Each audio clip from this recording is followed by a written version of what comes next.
CSRA is full of amazing women. Women who inspire. Women who innovate. Women who lead. That's why News Channel 6 brings you Women to Watch. On the last Wednesday of each month, News Channel 6 recognizes local businesswomen who are making a positive impact in our community. Nominate someone today at WJBF.com. Sponsored by Goodwill. Do you have what it takes to be a border bowl cheerleader? We're looking for the area's best high school seniors and juniors. Tryouts for Georgia and South Carolina are happening soon, so register now at WJBF.com/cheer. The Live Viper 6 Skyview Network, sponsored by Terry Lambert Hyundai. Now on News Channel 6 at 6, new rules on South Carolina roads. What you need to know about the changes as your News at 6 starts now. Live from Television Park, this is WJBF News Channel 6 at 6.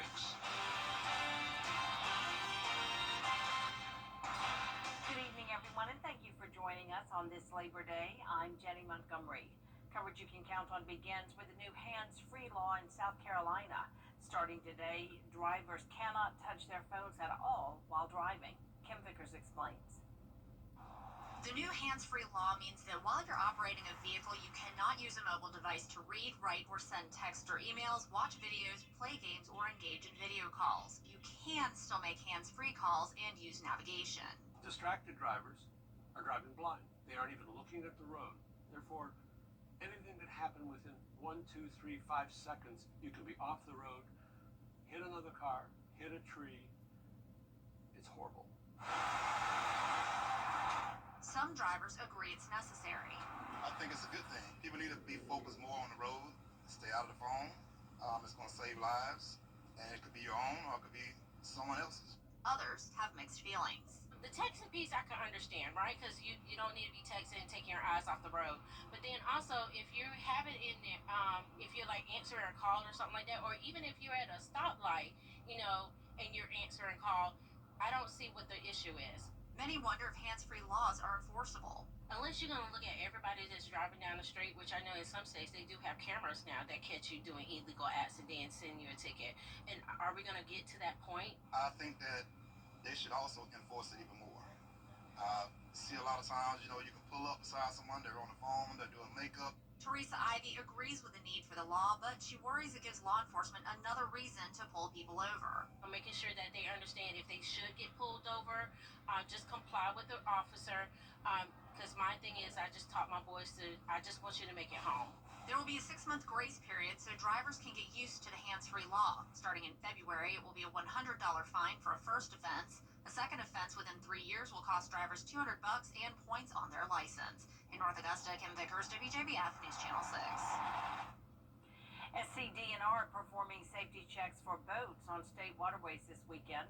Labor Day is one of the busiest boating days of the year, and DNR gave out free boat inspections this weekend.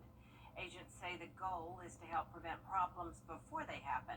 They've checked for whistles, fire extinguishers, and flotation devices. We want to check people's equipment, their safety equipment, before they actually get on the water. One of the examples of that would be life jackets. If they don't have enough life jackets, we can stop that before they get on the water. We'll send them somewhere, Walmart or Academy or local gas station.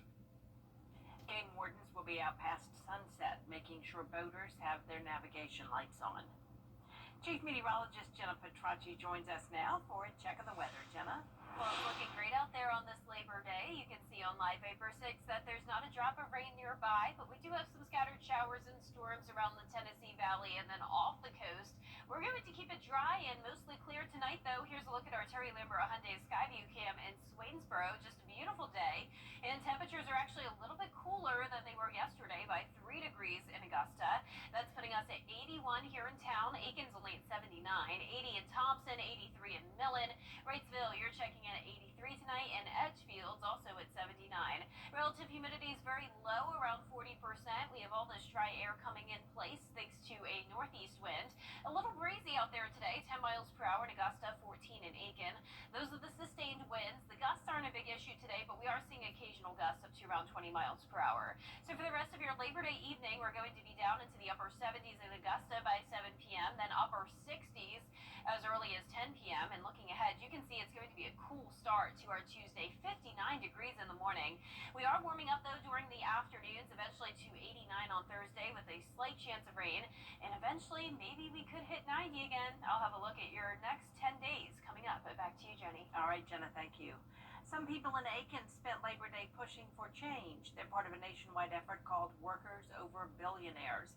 Members of 5051 Augusta High School is serving the community on their bye weeks. Head football coach Cedric Mason and his team were at Master's Table Soup Kitchen yesterday, helping those in need. They hope this act of kindness inspires people to volunteer at one of the many organizations in our area. We don't want to just build football players. We want to have great men that go up to be great fathers, great leaders, those that are a great part of their community. So during football, we ask for fundraisers, we ask for sponsors, and those people come out and they work hard. So we want to be able to give back to some of those people and show them that, hey, we're not just asking for donations for us, but we're willing to give back to the community as well. Next, they'll be partnering with Habitat for Humanity on September 27th. This past weekend, several organizations came together to offer addiction recovery services. The founders of Ready or Not Ministries partnered with Open Arms Outreach, and they were at Kroc Center handing out clothing, free shower vouchers, and much more. Organizers say it means a lot to them seeing all of these groups coming together for the same cause. Me and the other co-founder of Open Arms Outreach, Dolly, are both women in long-term recovery, and so we've been right where these people are at, and we understand that society may have written people off, but if somebody's here to love you and say, hey, we haven't given up on you, then it gives a little bit of hope. To find out more about Open Arms Outreach, go to our website, WJBF.com. Next time on Jenny, September is Ovarian Cancer Awareness Month. It's also a time to think about gynecological cancers in general. Did you know there's a support group for women in the greater Augusta area? Each September, the foundation gives these patients a chance to relax and forget about their disease with a complimentary spa day. This Friday, the Les Reagan Singers will present a benefit concert for the CSRA-GYN Cancer Support Group. They would come see us for their treatment decisions and about their cancer, but they really didn't have a safe place to express themselves or meet other cancer survivors, and there was this big need. My wife has also been supported with this organization, and we were already planning this program just as a regular concert. And I said, why don't we just take this concert and do it as a benefit for the group? Details about the concert, Songs for the Soul, plus a look ahead to a big fundraiser for the Ronald McDonald House. Wine, Women, and Shoes is almost sold out. Find out how to get tickets Tuesday at 12:30 on Jenny. Next on this broadcast, the tension between the CDC and the White House. Why former leadership at the center is taking aim at the health secretary. Next. Meteorologist Jennifer Petracci is back now. Well, such a nice start to the month of September. It's beautiful and sunny outside with low humidity and below average temperatures, but we could have some hotter days ahead. I'll have a look at those temperatures right after the break. For over 30 years. The Labor Day sale is on at Weinberger's Furniture with markdowns throughout the entire store. Enjoy savings on sofas, dining sets, bedrooms, rugs, accessories, and more. Still looking for patio furniture? We've got plenty and at the best prices in the Southeast. Plus, experience custom furniture at unbelievable prices, designed just for you at your style and space. Can you say that Weinberger's during our Labor Day sale? Yes, you can. I was on my way to take my son to school, and this guy rear-ended us. I would never be able to get that day back, but getting the maximum compensation makes it all easier. If you've been in an accident, please call Mike Hostler Law Firm. The Live 5 for 6 Skyview Network, sponsored by Terry Lambert Hyundai. The Live 5 for 6 mobile app. Download it today. Now, your most accurate forecast with WJBF Live 5 for 6. Welcome back. I hope you're enjoying your Labor Day weekend. Let's start out with a look at the beautiful sunny skies on our Terry Lambert Hyundai Skyview cam with the American flag blowing nicely with this northeast wind coming in at 10 miles per hour. We have below average month of September. We're only sitting at 81, and it's feeling like 81. But I will say, if you're out and about with the sun beating down on you, if you want to lay by the pool or lake today, it's actually a pretty nice day. Not feeling too cool, but definitely not too hot. Pretty much nice weather for everyone, you could say, with temperatures in the upper 70s through low 80s across the board. Our satellite and radar is not showing any rain nearby, just a few clouds. And then looking out towards the northwest of us, we do have scattered showers and storms around the Tennessee Valley, and then a stationary front locking in that moisture down near the Florida Peninsula. But for us, low humidity will continue with below average temperatures Tuesday and Wednesday. We are steadily warming up though, and eventually some summer-like heat will return this weekend.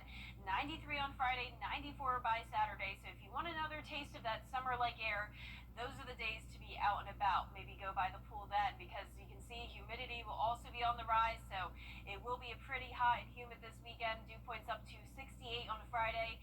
But with the higher moisture moving in, we're still not expecting a whole lot of rain. Rain chances up to just 20% on Thursday. Other than that, it will be staying dry. And even that 20% chance on Thursday isn't looking that promising. But then as we go into Sunday and Monday, rain chances will start to climb again. And we'll take a look at that on our 10-day forecast coming up in a moment. But you can see tonight, we're going to keep it clear and dry. A few clouds moving in overnight to start our Tuesday with that northeast wind still coming in. Then as we go into Tuesday night, completely clear again, and then the winds start to shift directions a little bit, eventually coming in more so from the southeast on Wednesday afternoon and evening, increasing the moisture, and we'll see a few more clouds as we go into our Thursday, but really not expecting a whole lot of rain over the next 7 days to come. You can see most of Georgia and South Carolina staying pretty dry, with the highest chance of rain being along the coastline. Now when it comes to the tropics, things are also still pretty quiet there, but we are seeing a bit more activity start to move in from the coast of Africa. So this is one wave that we're watching, a 50% chance of development here. As of now, models are hinting at this taking a similar track to Hurricane Erin and Tropical Storm Fernan that we were watching, that just stays out in the open Atlantic. But of course, as we get towards the peak of hurricane season, we could see additional waves start to come off that coast of Africa, so we'll keep you updated. But tomorrow, a chilly start to the day, 59 degrees, then climbing into the mid-80s once we get to the afternoon, so a little bit warmer than it was today. But definitely need a light jacket when you're headed out the door on our Tuesday morning, especially in our northern counties where we'll be at 59, low 60s down towards the south. Our highs tomorrow will be anywhere from around 81 to 85 degrees. And that 10-day forecast is showing eventually getting to above average temperatures Friday and Saturday. That heat does not last for long, though. We'll drop back down into the mid-80s by early next week, with rain chances back on the rise. Now, congratulations to today's umbrella winner. That is Angela Thomas from North Augusta. Angela, you can pick up your Viper 6 umbrella here at the station and sign up to win yours on WJBF.com. All right. Thanks so much, Jenna. In South Carolina, the annual Gullah Geechee Festival was held in Atlantic Beach. Atlantic Beach is along the Gullah Geechee corridor, which expands from Jacksonville, North Carolina, down to Jacksonville, Florida. Many who attended the event say the blending of communities is an important aspect of the festival. It shows that the people here are very proud of where they are, and they are very involved and committed to celebrating not only just Atlantic Beach, but the culture itself. The event wrapped up yesterday with a silent auction. Coming up next, two South Carolina players named SEC Player of the Week after their win against Virginia Tech. Stay tuned to hear from the two players in sports. A bad accident.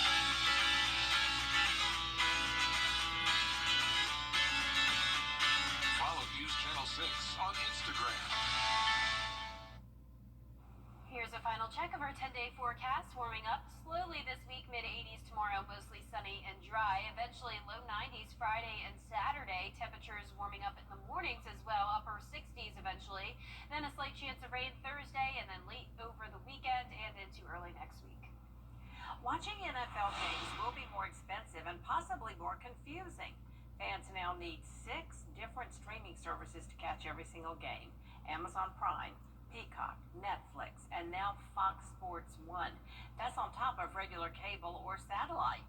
The total will cost you nearly $300 for one season. Fox alone costs $20 a month. Netflix started carrying Christmas Day games last year. The good news? Local games still air on local TV. Thank goodness.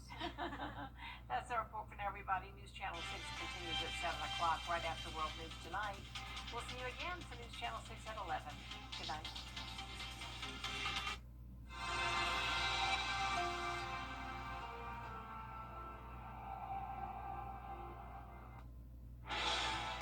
breaking news.